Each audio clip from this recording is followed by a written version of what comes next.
많은 보니까 옆에 있는 분 이렇게 한번 인사하겠습니다. 당신은 사람 천사입니다. 앞뒤로 또 한번 인사하겠습니다. 당신은 사람 천사입니다.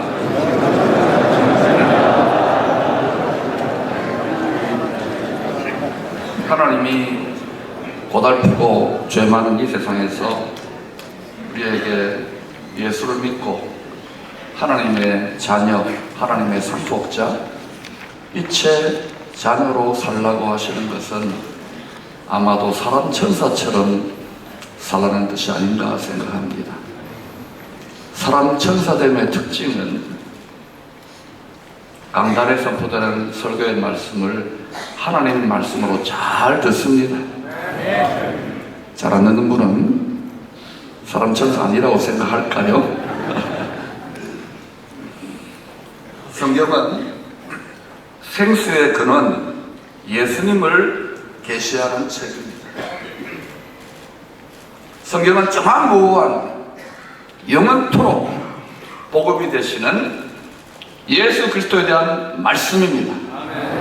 어떤 사상과 어떤 이론이 교회와 우리들의 믿음을 흔들더라도 성경이 밝히 계시하는 구세주는 오직 예수 그리스도인 줄로 믿습니다.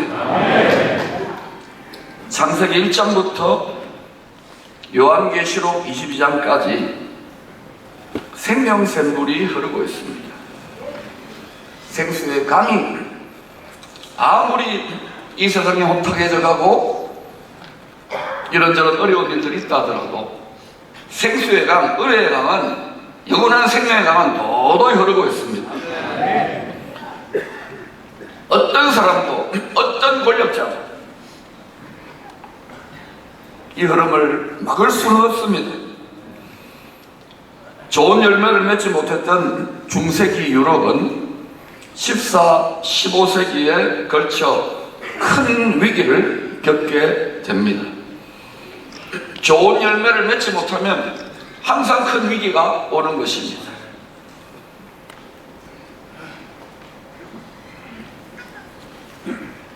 흑사병으로 유럽 사람들 약 30에서 50%가 죽습니다.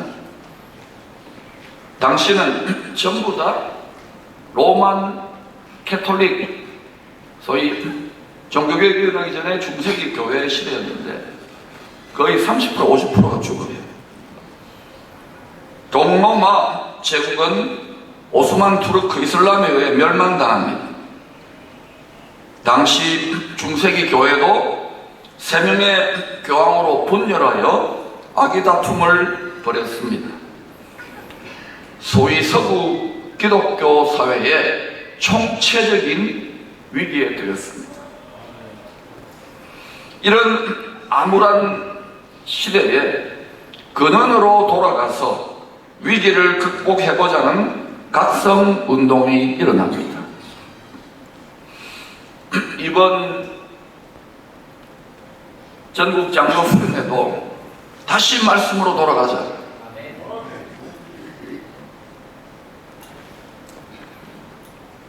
이 각성운동을 아드폰테스라 불렀습니다. 시편 42편 1절에 시냇물이라는 라틴어 아드폰테스에서 유래된 말입니다. 하나님이여 사슴이 시냇물 아드폰테스입니다. 하나님이여 사슴이 시냇물을 찾기에 갈급한 같이 내 영혼이 주를 찾기에 갈급하니. 시냇물을 주님에 비유한 거예요. 아들은 전치사 투어입니다. 방향을 제시하는 것이고 폰테스는 파운틴, 분수가 솟아나듯이 죄악의 바다 같은 이 세상에서 계속해서 지하수가 생명샘이 솟듯이 솟아나는 것을 폰테, 라틴어에 분수가 솟아나는 거예요. 그 분수가 솟아나는 생수의 근원으로 돌아가자. 이것이 아드폰테스입니다. 하나님께로 돌아가자. 성경으로 돌아가자. 성령으로 돌아가자. 신앙 각성 운동입니다. 이 아드폰테스의 흐름은 점점 두 지류로 나누어집니다. 항상 그런 것 같아요. 하나는 고대 로마와 헬라 철학에서 진리가 있을 듯이 기웃거리는 인본적인 흐름입니다.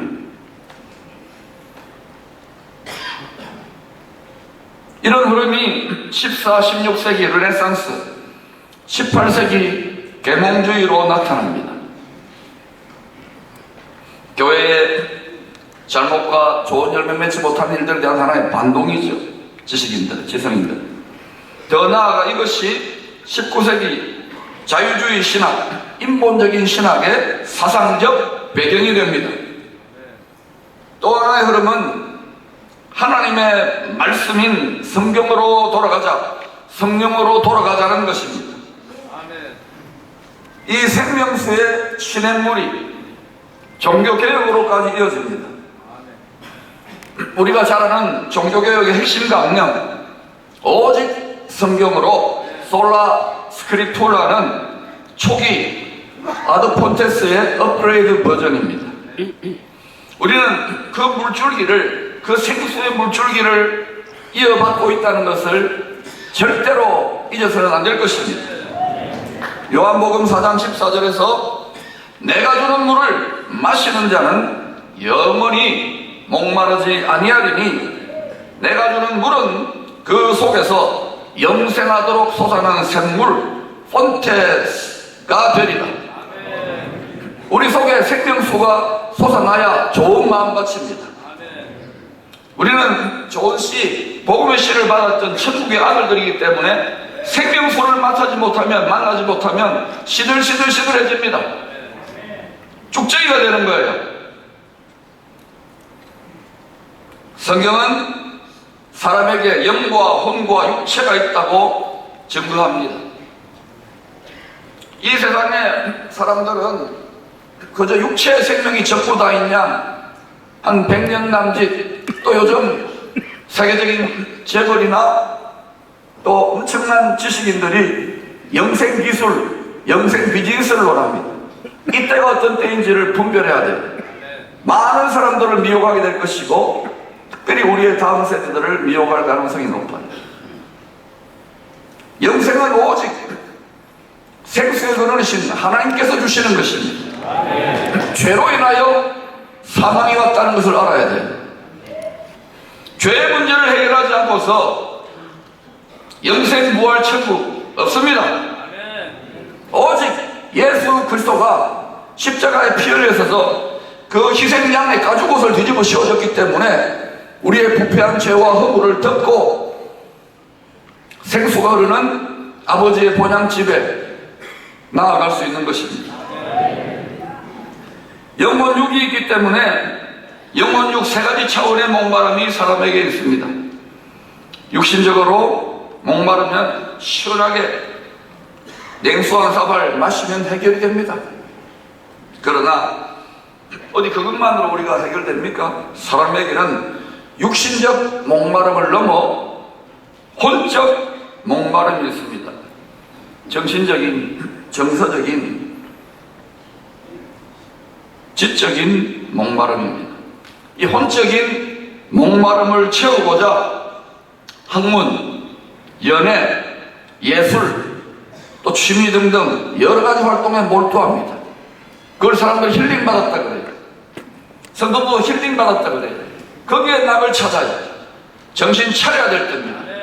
성도들, 하나님의 백성들은 하나님 안에서 낙을 찾아야 됩니다. 성경 말씀에서 낙을 찾아야 되고, 기도와 예배를 통하여 낙을 찾아야 되고, 찬양을 통하여 낙을 찾아야 됩니다. 우리가 낙이 어디 있습니까?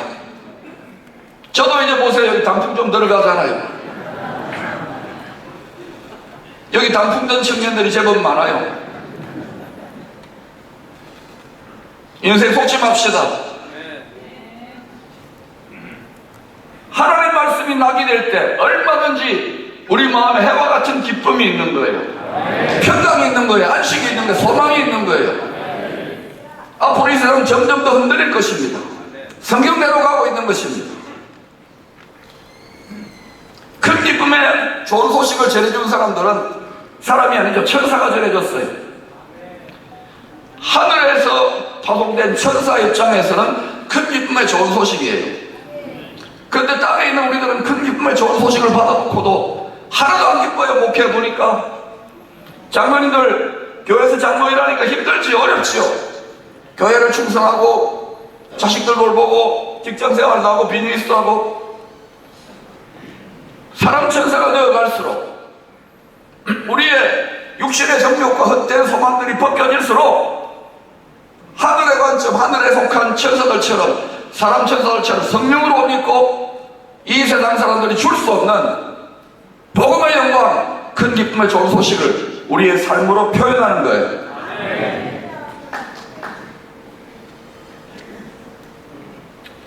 육적인 혼적인 목마름이 충족되어도 대한민국은 한류열풍에 힘들다 그러지만 전 세계가 부러워하고 이전에는 우리를 우습게 여겼던 서양 사람들까지 와가지고 야 좋다, 한국 좋다.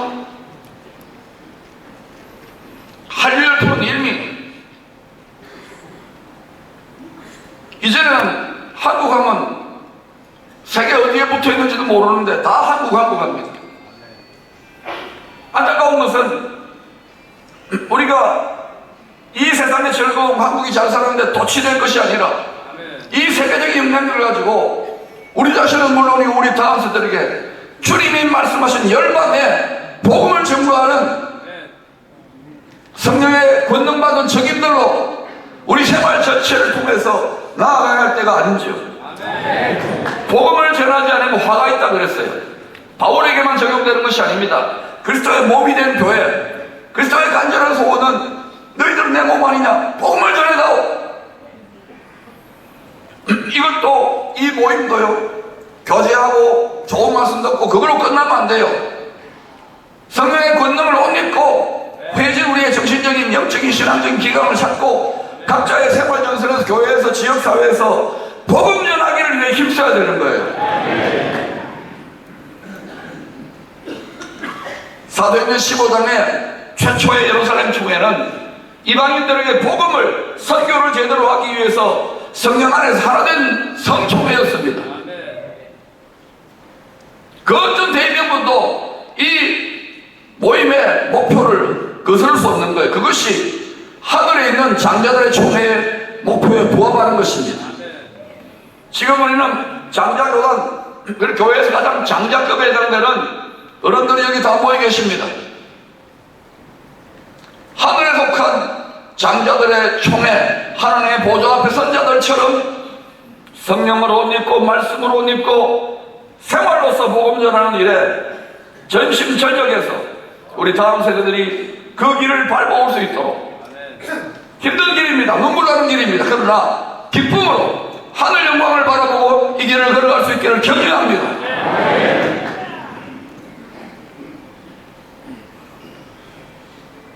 육적 혼적 목마름이 충족되어서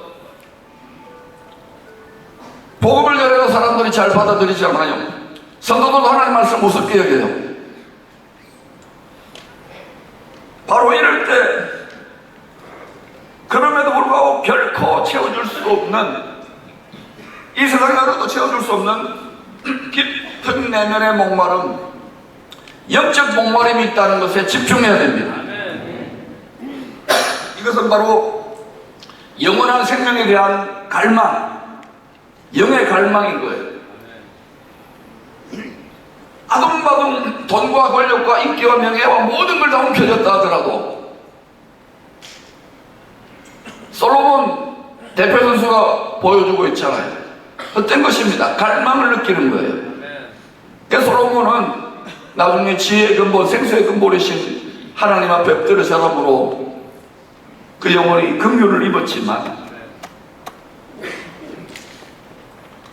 큰 기쁨의 좋은 소식, 영생의 복음의 좋은 씨앗을 우리 마음속에 심었다는 것에서 무한한 자부심과 긍지와 기쁨을 가질 수 있기를 축원합니다. 자다가도 만져보면 이야, 나 같은 게 어떻게 예수를 믿었어. 야, 나 같은 게 어떻게 해?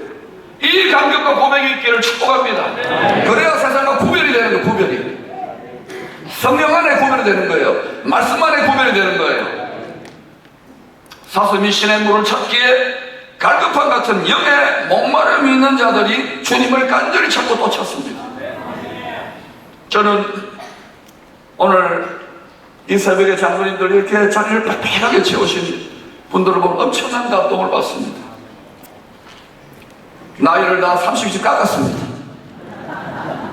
오늘부터는 여러분 평균 나이를 30씩 깎아가지고 청년이라 생각하시고 교회와 사업장으로 돌아가서 열심으로 주님을 찾고 양무리들에게 세상 사람들에게 큰 기쁨의 좋은 소식을 자랑하시기를 축복합니다. 지금이야말로 제일 복의 기회인 거예요. 예수님 자랑할 기회입니다. 영의 목마름을 우리는 해가면서 창세기 49장은 야곱이 죽기 전에 남긴 이스라엘 12지파의 조상이 될 야곱의 12아들들에 대해서 남긴 유언입니다. 부모들이 죽기 전에 일반적으로 남기는 그런 유언이 아닙니다. 성령에 사로잡혀 야곱은 천국 갈 때가 거의 다 된 거예요. 하나님이 장차 하실 일을 예언합니다. 창세기 49장 1절입니다. 너희는 모이라. 너희가 후일에 당할 일을 내가 너희에게 이르리라. 너희가 후일에 당할 일을 내가 너희에게 이르리라. 주님이 초림하셨지요. 또 재림하실 것입니다. 너희가 후일에 당할 일을 내가 너희에게 이르리라. 성경은 전부 다 예수님 이야기예요. 초림과 재림 이야기. 핵심을 놓치고 이런저런 지역적이고 붙들다가는 당합니다.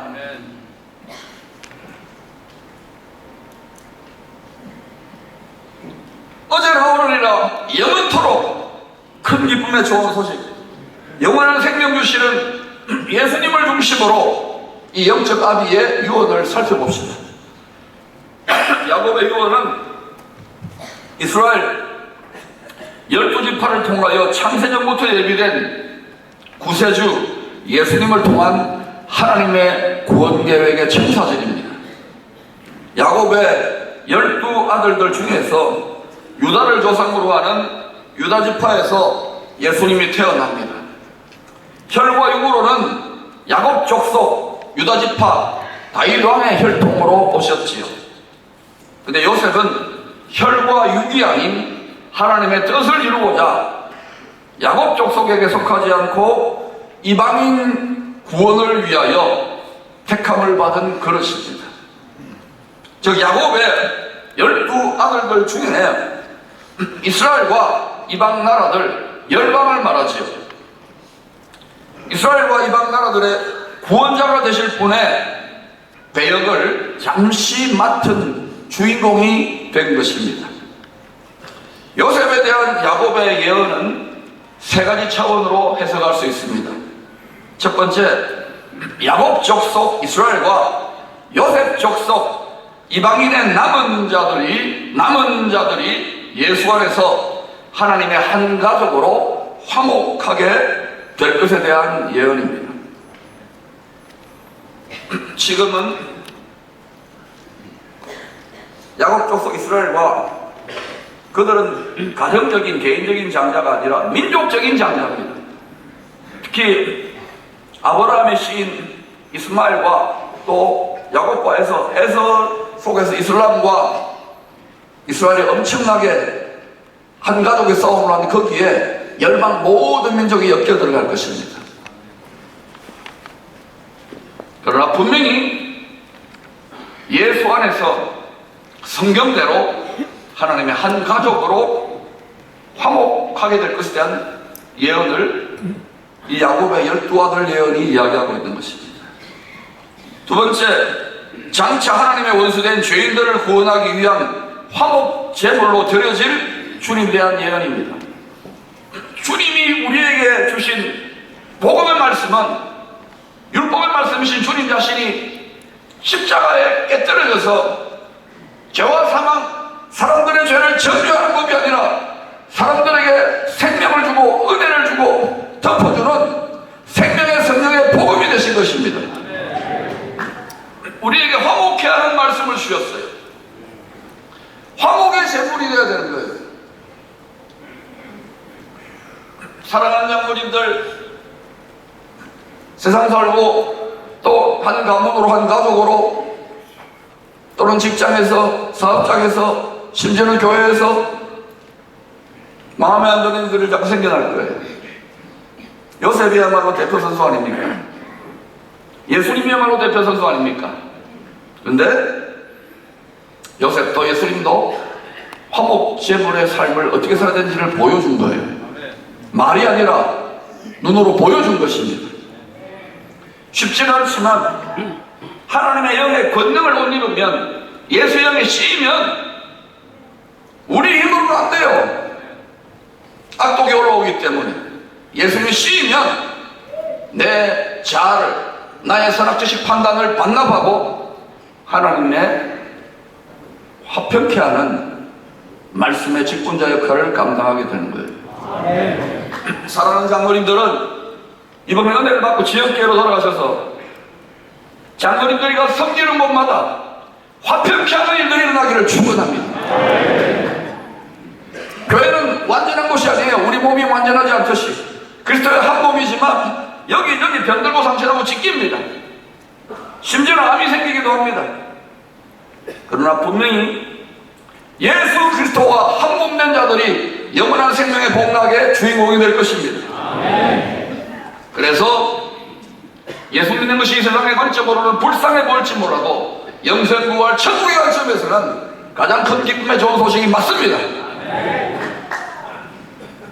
세 번째, 생명나무 예수님께 믿음의 가지로 접붙여져 부활의 열매를 맺게 될 수많은 하나님의 자손들, 성도들에 대한 예언입니다. 그러므로 요셉에 대한 아버지 야곱의 축복은 오늘 이 시대에 우리에게도 얼마든지 적용될 수 있는 축복입니다. 불화살을 쏘는 시험하는 자 마귀는 요셉이 야곱의 다른 아들들과 달리 주님의 예표로 택함받은 그릇임을 잘 알고 있었습니다. 그래서 주님을 통하여 이루실 하나님의 뜻을 대적하고자 형들의 시기심을 충동질하여 죽이려고 했던 것입니다. 창세기 49장 23절입니다. 활 쏘는 자가 형들이 아닙니다. 그 배후에 그들의 시기 질투심을 이용해서 활을 쏘는 자가 있는 거예요. 그를 학대하며 적개심을 가지고 그를 쏘았다. 만약 우리가 하늘에 계신 아버지의 꿈을 성령으로 꾸게 되면 반드시 경험하게 되는 이 불화살입니다. 불시험입니다. 근데 이 과정에서 타협하지 아니하고 주님과 씨름하고 주의 능력을, 주의 성령을, 주의 권능을 옷 입으려고 하는 자들이 남은 자들이고, 그 사람들을 통하는 항상 새 시대에 새 문명을 열어갔던 것입니다. 오늘 이 자리에 오늘 하루 동안 그런 은혜가 있기를 축복합니다. 요셉이 겪었던 불시험은 예수님이 자기 백성 야곱 족속에 의하여 죽음에 넘겨지는 불시험의 그림자입니다. 그러나 예수님은 활 쏘는 자 마귀가 형들의 질투심, 이스라엘의 질투심을 충동질하여 저지른 죄악에도 불구하고 전능자의 돕는 은혜로 승리합니다. 부활합니다. 창세기 49장 24절입니다. 이는 야곱의 전능자 이스라엘의 반석인 목자의 손을 힘입으리라. 내 아버지 하나님께로 말미암나니 그가 너를 도우실 것이요 전능자로 말미암나니 그가 내게 복을 주실 것이다. 전능자가 복 주시겠다는데, 전능자가 화목 제물에게 복 주시겠다는데, 전능자가 화목케 하는 복음의 말씀을 충성되게 감당하는데 복 주시겠다는데, 혼란에 빠진 대한민국도 나아갈 유일한 소망은 복음에 있습니다. 화목케 하는 말씀 같은 화목 제물이 될 때 이 시대에 그리스도의 한몸된 교회에 축복의 샘이 터질 것입니다. 그러므로 지금은 제대로 된 진짜 백의 한목들이 실력을 보여줘야 될 때예요. 이 세상을 향하여 메시지를 화평케 하는, 화목케 하는, 국회에 가서도 이와 같은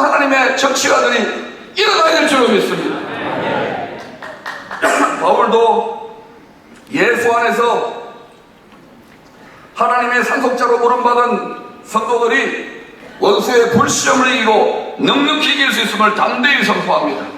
로마서 8장 37절입니다. 그러나 이 모든 일에 우리를 사랑하시는 이로 말미암아 우리가 넉넉히 가나안 땅을 정복했던 정복자들보다도 더 넉넉히 이기느니라. 패배의식은 따라갈지어다, 낙심은 따라갈지어다, 절망은 따라갈지어다. 여러분, 그러나 이렇게 담대히 외치고 여러분이 현장을 나가면 캄캄할 겁니다. 세상 같은 장애물과 시련과 어려움과 답답한 상황들이 눈앞에 귀에 보이지도 않고 들리지도 않을 거예요. 그러나 하나님의 영에 씌어서 예수의 영의 권능을 옷 입고 나아가면 반드시 사람들이 볼 수 없는 그 길을 열 수 있는 것입니다. 그것이 이 시대에 세상 그 어디에서도 줄 수 없는 그 비전을 그리스도의 몸된 교회가 하늘의 비전을 제시할 수 있는 것입니다. 저는 대한민국이 이때야말로 교회의 참된 실력을 보여주어서 남은 자들이 하나님께 나의 삶을 드린 자들을 통하여 이 길을 반드시 열어야 할 줄로 믿습니다. 그 중에 하나, 저는 9년 전부터 일본이 근사 500년을 우리 민족을 밟았지만 그러나 저 왼수를 사랑한다면 진짜 왼수된 남북을 선물로 주시지 않겠나, 이 비전에 사로잡혀 캄캄하고 외로운 것 같지만 기쁘게 가고 있어요. 언젠가는 분명히 하나님이 긍정적인 길을 열어주실 것을 확신합니다. 원수의 모든 불시험을 전능자의 동명의로 이겨낸 요셉이 받을 복에 대한 예언이 계속 이어집니다. 불시험을 이겼을 때 복을 받는 거예요. 교회도 개인도 가정도 사업도 똑같아요. 나라도 똑같아요. 이는 모든 시험들을 이기고 부활의 첫 열매가 되신 예수님이 받으실 복에 대한 예언입니다. 사람이 죽는 것보다 더한 불시험 어디 있습니까? 사망을 이겨버렸어요. 사망을 이기신 예수님을 머리로 우리 거기에 한 몸으로 접붙여져 있어요. 기가 막힌 거 아닙니까? 이걸 생각하면 우리 언젠가 부활할 겁니다. 부활하면 천사 같다 그러잖아요.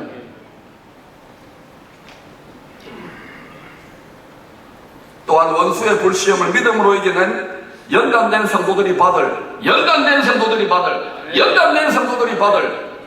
복에 대한 예언이기도 합니다. 첫째, 위로 하늘의 복과 아래로 깊은 샘의 복을 받게 됩니다. 죽음의 시험을 이기고 부활하신 예수님이 아버지께 받은 복을 제자들에게 설명합니다. 하늘과 땅의 모든 권세를 내게 주셨으니 위로 하늘의 복과 아래로 깊은 샘의 복입니다. 하늘과 땅의 모든 권세입니다. 하늘과 땅의 모든 것을 상속받은 상속자의 권세를 죽기까지 보충하신 그 죽음의 불시험도 이긴 예수님에게 위임해 주신 거예요. 우리도 이 권세를 위임받아낼 줄로 믿습니다. 두 번째, 젖먹이는 복과 태복을 받을 것이라고 합니다. 요셉은 애굽 제사장의 딸과 결혼하여 므낫세와 에브라임을 낳습니다. 창세기 48장을 보면 야곱은 요셉의 두 아들, 즉 두 손자들을 자기 소유, 자기 자식으로 삼겠다고 합니다. 노역인가요? 할아버지가? 그 뜻이 아니지요. 하나님의 그리스도를 향한 놀라운 뜻이, 비밀이 숨어 있는 거예요. 이후에 요셉 너를 통해서 태어날 자녀들은 요셉의 소유, 요셉 족속이라고 하늘에서 세법을 정한 거예요. 이는 예수의 예표인 요셉에게 야곱이 선포한 축복대로 장차 예수를 믿음으로 하나님의 무수한 자녀들이 태어날 것에 대한 예언입니다. 주님이 주신 적과 같은 복음의 말씀을 먹고 성도들의 속사람이 자라나게 되죠. 존경하는 장로님들, 설교 수없이 들어왔을 것입니다. 설교는 듣는 것이 아니에요. 보는 것이 아니에요. 먹는 거예요. 씹어 먹는 거예요. 마시는 거예요. 그때 우리 겉사람이 아니라 혼이 아니라 우리 속에 영의 사람이 무럭무럭 성장하는 거예요. 설교 딱 듣는다고 말아요. 아무리 부족한 나귀 같은 사역자가 섰다 하더라도 물론 강단의 메시지가 중요하겠지. 기도했어야 됩니다. 우리 목사님들요,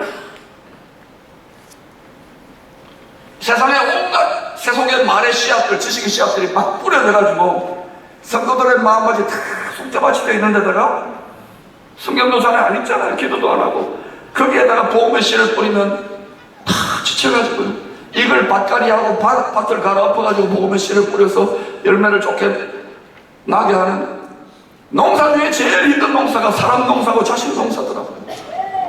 울며 씨를 뿌리고 울며 농사 짓는 거예요. 기쁘게 해야 돼, 기쁘게. 할렐루야.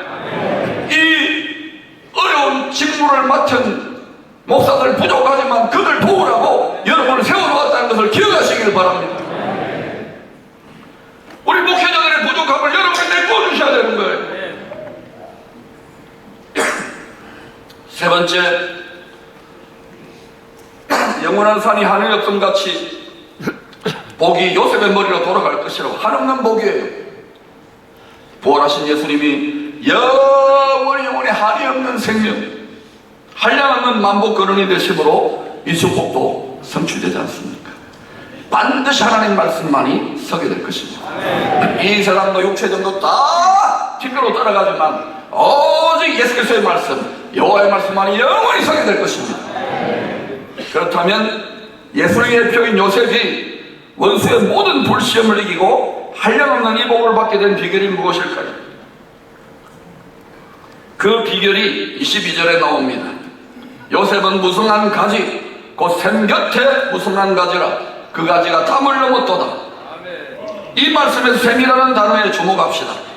모든 시험을 이기는 능력의 근원, 돕는 은혜의 근원이 생명샘이 되시는 전능하신 사망을 이기신 예수님입니다.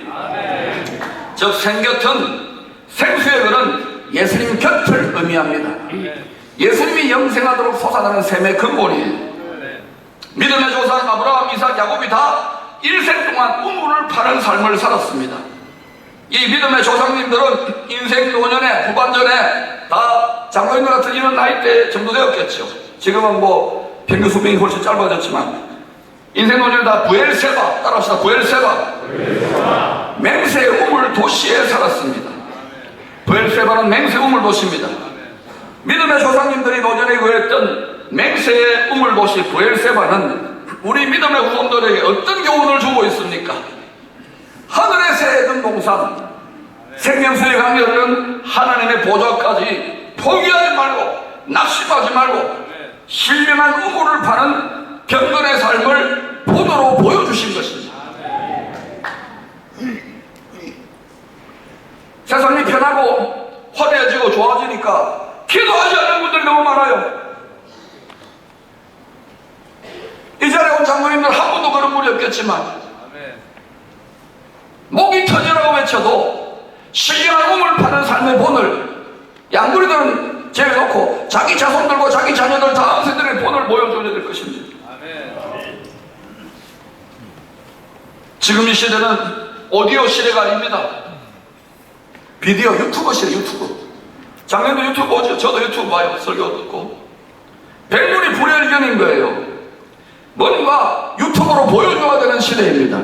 우리의 삶, 우리의 얼굴, 우리의 삶의 모습과 열매를 보고 예수님 있는 것 같다, 천국 있는 것 같다, 당신의 분위기를 보면 그렇구나.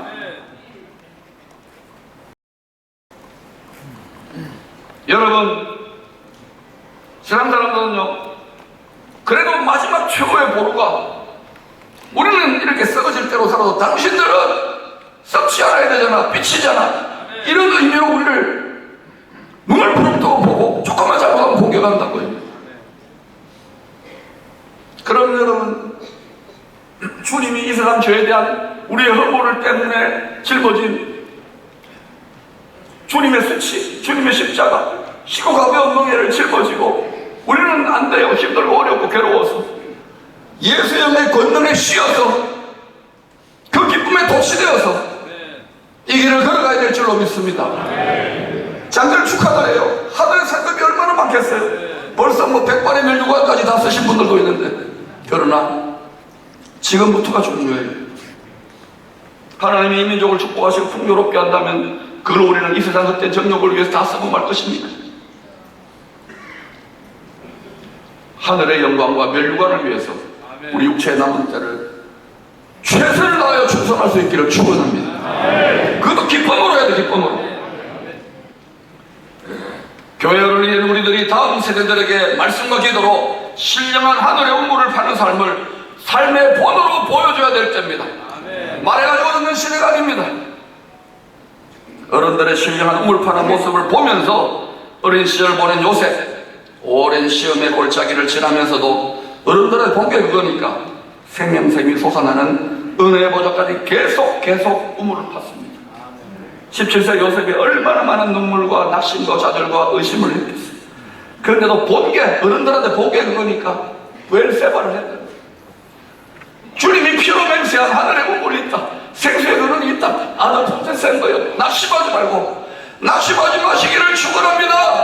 하늘에 전능하신 분에 전능하신 생수의 강이 있습니다. 그 은혜의 강이 지금도 흐르고 있습니다. 마침내 샘 곁에 전능자의 돕는 은혜의 보좌 곁에 심은 무서운 가지가 됩니다. 풍년의 때나 흉년의 때나 언제나 변함없이 생수의 근원으로 돌아가는 것이 주님과 한 몸이 된 교회와 성도들의 삶의 비밀입니다. 담장을 넘어 많은 생명을 구원한 열반의 많은 자들을 추수한 샘 곁에 무슨 한 가지 요셉 같은 성도의 삶을 시편 1편은 이렇게 묘사합니다. 오직 여호와 율법을 즐거워하여 그 율법을 주야로 묵상하는도다. 그는 시냇가에 심은 나무가 철을 따라 열매를 맺으며 그 잎사귀가 마르지 아니한 같으니 그가 하는 모든 일이 다 형통하리로다. 사랑하는 장로님들의 모든 일이 다 형통하며 가정과 사업장과 자녀손들과 지교의 모든 교회들이 모든 일이 씨를 쫓아 과실을 맺으며 열매를 맺으며 모든 일이 다 주의 복된 뜻대로 형통할 수 있기를 축원합니다. 다 일어나십시다. 주님 주시는 참된 평화가 내 마음속에 넘치네. 이 후렴만 한 두세 번 하고 오늘 우리의 무거운 마음밭을 새롭게 말씀의 곡괭이와 성령의 사고로 기경하여 주여 생명수가 흐르는 생수의 강이 흐르는 좋은 마음밭으로 우리의 후세대들에게 신령한 우물 파는 삶의 모습을 보여주겠다고 결단하게 찬양 드리고 기도하겠습니다.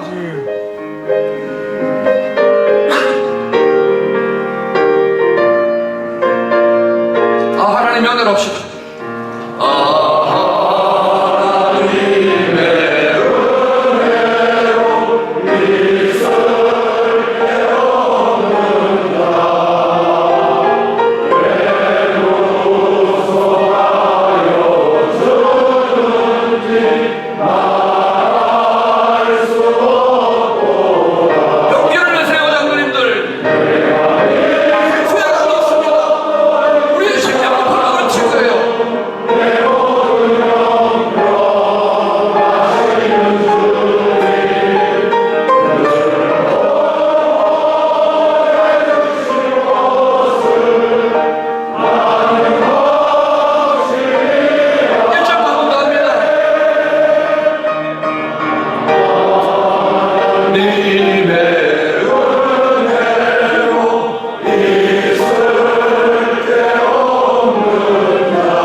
장로님들, 우리 다음 세대도 이렇게 모여야 되지 않겠습니까?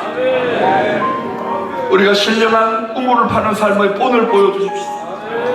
우리에게 복음을 전수해줬고 우리에게 핍박 가운데서도 이 복음의 유산을 물려주었던 우리 믿음의 선조들 다 천국에 계시겠지만 그분들은 가난과 질병과 고통 속에서 전쟁과 일제치하에서 우리에게 신령한 생수를 파는 모습을 보여줬어요. 우리가 그들의 반도 못하고 있지 않습니까? 이 풍요 속에, 이 많은 것들 속에 다시금 말해 폰테스 생수의 그는 샘 곁에 심어지기까지 낙심하지 말고 우리 자손들부터 교회들부터 이 복을 보일 수 있기를 축복합니다. 화목케 하는 말씀의 직분을 맡은 사람 천사같이 살아갈 수 있기를 축복합니다. 다 손을 드시고 1분 동안 진심으로 이 삶을 살 수 있는 능력을 달라고 기도하겠습니다. 주여,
이제는 우리 주 예수 그리스도의 놀라우신 은혜와 하늘아버지의 크고 만극하신 사랑과 연약하고 미련하여 자주 육체를 따라 자빠지고 넘어지는 우리들이지만 포기할 수 없는 사랑으로 이렇게 세우시는 아버지의 영과 아들의 영 성령 보혜사의 돕는 은사가 오늘 함께 이 자리를 지키며 새롭게 은혜의 단비를 받아 이 시대의 신령한 업무를 파는 아드폰테스의 삶을 실천하기를 원하는 모든 존귀한 지역교회 장로님들 머리 위에 그 교회와 가정과 사업자와 자손들 위해 이제로부터 영원까지 함께 하시기를 축원하옵나이다.